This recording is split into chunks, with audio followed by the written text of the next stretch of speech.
Hello, I'm Donal McCauley and welcome to this BMJ Leader Conversation. Today I'm talking to Emma Challans-Rasool. Emma, you've done lots of things in healthcare, but I want to take it back to the very beginning. Were you always interested in healthcare? What were you interested in school? What did you do after that? Take us way back. I've been in healthcare probably about 25 years now, but I certainly did not see it as an industry that I wanted to work in. One bit, even when I go back to my school days, um, I was very interested in sports, anything that involved activities. I played football from being 9 years old up to 25 in league football, women's, and going back then it wasn't as popular as it is now, although I am pleased it's as popular as it is now. So I always knew I wanted to do something that involved people, to be part of a team, something that tested me mentally, physically, and other. And I actually joined the fantastic the National Youth Training Scheme, YTS, if anyone remembers that in the UK, YTS.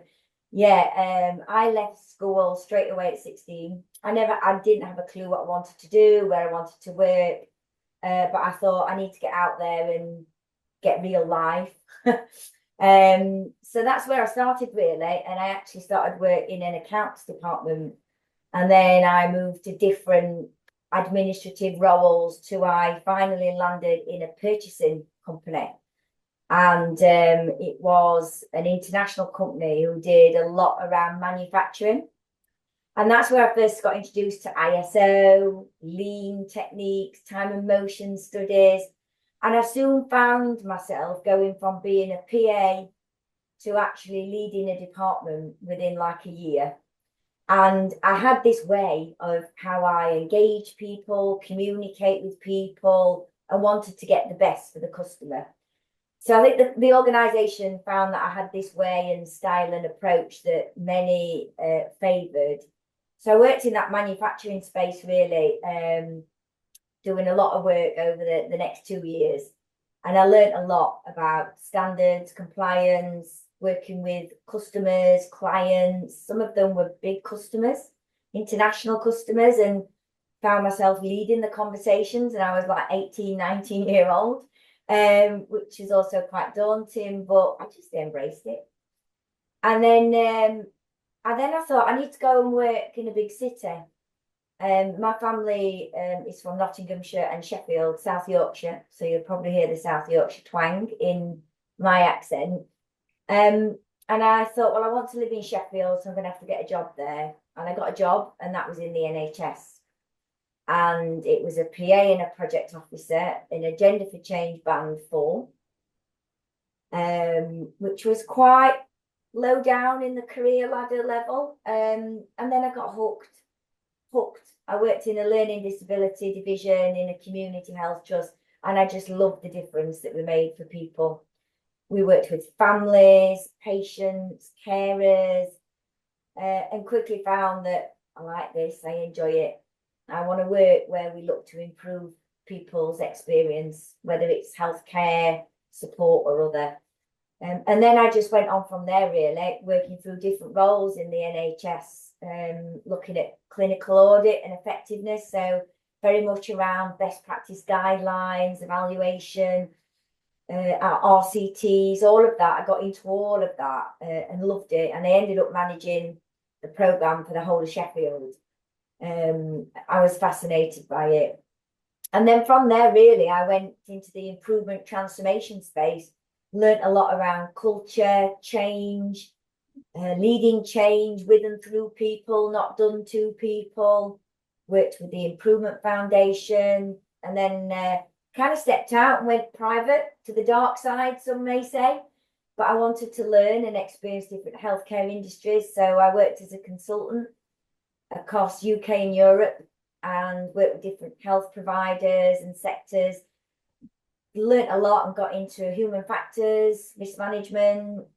And then I thought, I want to go back to the NHS. And I came back to it and I went into operational, management and leadership. And for many years, I worked my way up the career ladder in becoming a director of ops and at the chief operating officer level for large acute hospitals, community health trusts. But I was always in the guise of transformation, change, culture transformation, all of that. And that's the bit I loved. And I found that I didn't just want to box myself into being an ops manager. Actually, OD and that world of culture and how we design and think about organisations, systems and people really floated my boat. And I worked all the way up to being an exec director in a trust. You name it, I've probably been there. Community, systems, acute. But what I really value in that is that I understand just about every part of a health and care system. It wasn't just about being hooked or loving it. There must have been more to it than that. So for someone who's looking at that career, what would you advise them? What were the key steps along the way that made it a success? I think when I look back, what I've realised is to anchor back to my values and what I personally need to feel like I'm fulfilled in my role. So I often recheck back in with myself about are my values being met? Do I feel like I'm using the skills that I think I'm best at? What are they? Have they changed? Have they developed? Have they grown? Really look at that. And I started to chip away at what makes Emma tick, what gives Emma energy, what gives me excitement, joy, satisfaction, and what do I think I'm pretty okay at? So how do I bring all of that together? Does a role exist? Does it not exist? And if not, go and find one and carve it out. And that's what I think I've been pretty good at over the last number of years, because I've gone away from chasing a title and seniority and a long time ago. And I'm very much of more, no, what is it that I need that is going to actually give value back to others? So I really leaned into myself and been curious with myself over the last 10 years, particularly, to really be clear, get clarity on that. And sometimes it changes and sometimes I ask myself, but I think I'm pretty much where I want to be. Now, in those jobs in the last 10 years, many of them have had the word culture in their title. So talk to me about culture in the NHS. Yeah, fascinating subject. And I think people will think of culture in many different ways, whether it's about how people behave, leadership style, whether it's the culture of a community, citizens that live in it, the people that work in it. I think for me, the culture is number one, because I truly do believe if we don't work hard and be relentless at engaging, listening and understanding, I think we will set ourselves up to fail. I do honestly think that creating the right conditions, the right climate where people can turn up, feel safe, trust the people they work with, feel part of it, a team, feel involved, listened to, respected, and have a chance to actually help change the future. I think if we can't get that climate right for people to bring them the whole selves to, we will not transform and change the way that we work. So for me, culture is number one. And I think throughout my career, whether it's in senior operational roles, national roles, organisations, systems, it always comes back to the people. And I think we need to be really deliberate and relentless in how we engage and involve people. So moving on from that and engaging with people, tell us about your current roles. So my current roles is I'm director of NHS Horizons. So Horizons, we've been established now for almost 25 years, over 20 years at least. I've not been there from that very start. But the very well-known Dr. Helen Bevan created Horizons many years ago. And Helen still works very closely with myself and the leadership team now. And we do a lot around large scale complex change. So we particularly support system change, big national programs, but really where they want to create something different and really start to home in on convening people and really enhancing that social movement piece so that you bring kind of the socio-technical elements together. So you work hard on the social interactions, engagement, convening, but also coupled with the technical tools, guides, processes. We work about bringing those together.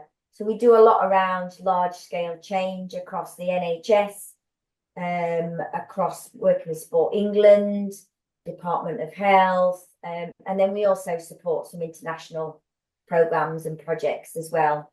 And I'm also the founder and director of Proud to be Ops, which I founded almost 10 years ago when I was in a senior operational role, manager role in an NHS trust.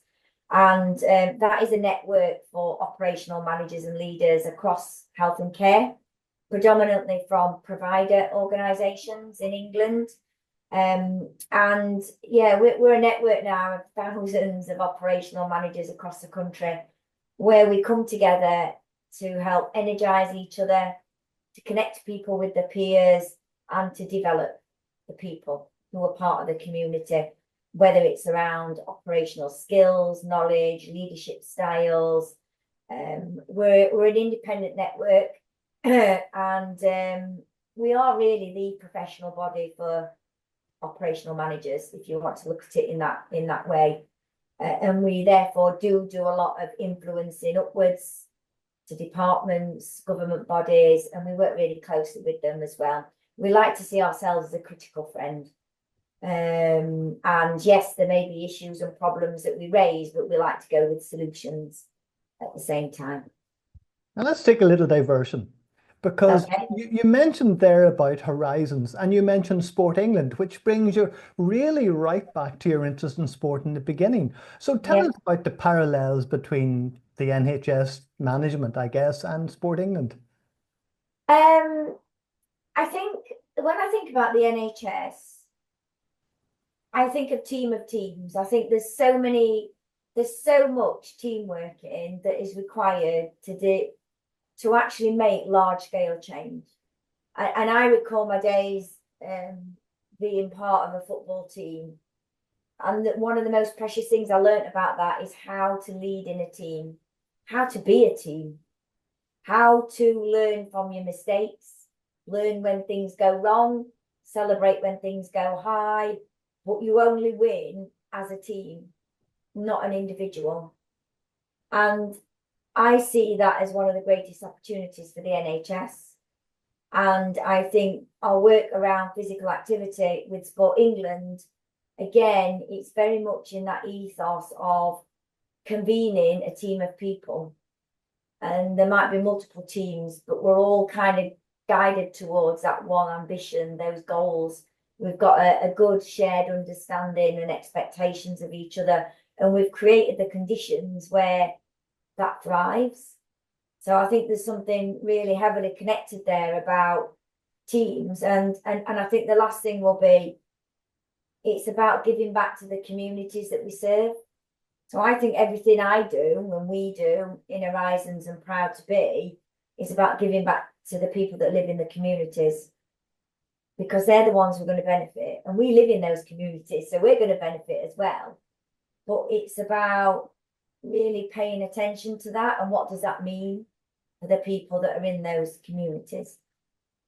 Now, you've written about management in the NHS, so I guess there are parallels with sport in that, in the sense that you've written that there's some criticism that the NHS is overmanaged and there's bloating of management, and there's a suggestion it would be better if it was all stripped away. What are your thoughts on that?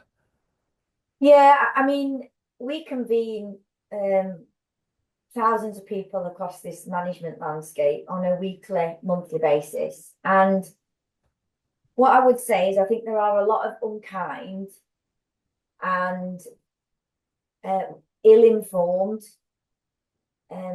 perceptions and assumptions of NHS managers. And whether that's operational managers or anyone who might have manager in the title. And actually, what I see in here is very passionate people who really want to make a difference to people's lives, who love the role that they do, who work endless hours and often feel quite battered and bruised by what's projected out there to the public about managers. And actually, when you do look at national, international statistics, NHS is one of the most undermanaged in terms of people in most international healthcare systems. But that's a bit by the by. What I and we want to try and change as a community is look at us differently, really understand what these people do, why they do it, and actually get a bit more of an insight into a day in the life of an ops manager. Because believe me, and I've been there, you know, it can be 15, 16-hour days. It can be you're always on call, you're never really not. We're asked to provide a lot of information, very reactive space, and whilst at the same time we've got to provide services for people. And I don't share that as in people want pity and people want you know, to actually say, oh, poor managers. It's not that. We you know, everybody's grown up enough and worked in the system long enough to, when we get things wrong, we'll say it. But what is unfair is a lot of the projections that are put out that everything is managers are to blame for just about everything. And actually that's not right. It's the system and the conditions and the processes we wrap around them that we really need to pay attention to and think differently about, because we're defining that, when I say we, nationally, and that's what we're asking people to be performance managed in and work to. So actually, shouldn't we be looking at that, not just only the person? So yeah, I think it's quite unkind, ill-informed, and that actually I see so many incredible managers who love what they do and they're so passionate. And it's always been my ambition that people need to see that more and recognise it. Now, in that context, I mean, management is really difficult, but you've also suggested that you feel morale is very fragile in the NHS. Very fragile at the moment. And I think, you know, if we go back to the culture of the NHS, I think that's something that's really been trod on for quite a number of years. And again, if I'm honest, I don't think the media projections and everything actually help. I think they just fuel it. That said, I see some organisations that are doing brilliant and actually really changing the culture, changing the way that people lead, think, behave. But, you know, we've got another big national reform across NHS England, Department of Health and Social Care. Projections of 50% of jobs are going. Again, it's what I see at times is people's cups are already full. We're just filling them even more. And it's how do we safely deliver the health mission in a safe, supportive way that takes the people with us. So morale is low in many areas. And I just keep continuing to see the camaraderie of NHS people of not giving up. And I don't see them giving up. They don't want to give up, and they absolutely do want to work with people and bodies and governments and organisations to make things better.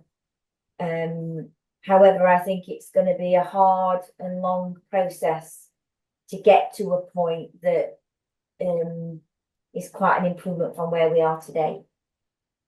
Now let's finish on a positive note, a much more positive note, and Yes. a much more up-to-date note, because you had a very positive message for everyone this morning when you put out a message about what's your next week going to be like.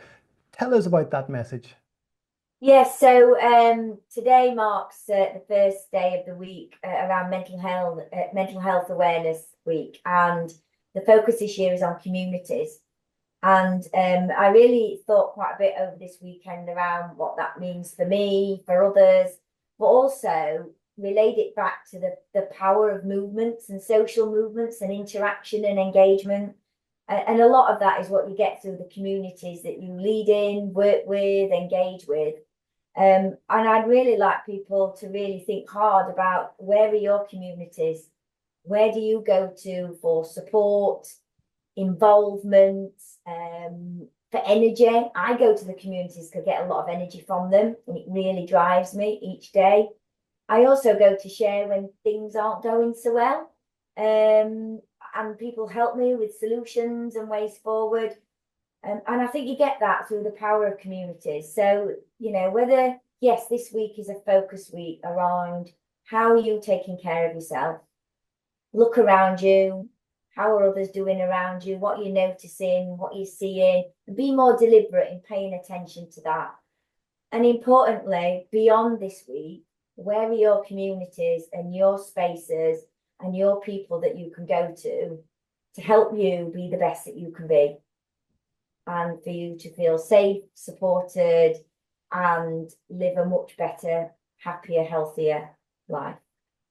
Emma, thank you very much. It's been wonderful talking to you, and it's a fantastic inspiration and encouragement to see what you can achieve through the love of what you're doing, your commitment, and your enthusiasm for the job. Thank you very much indeed.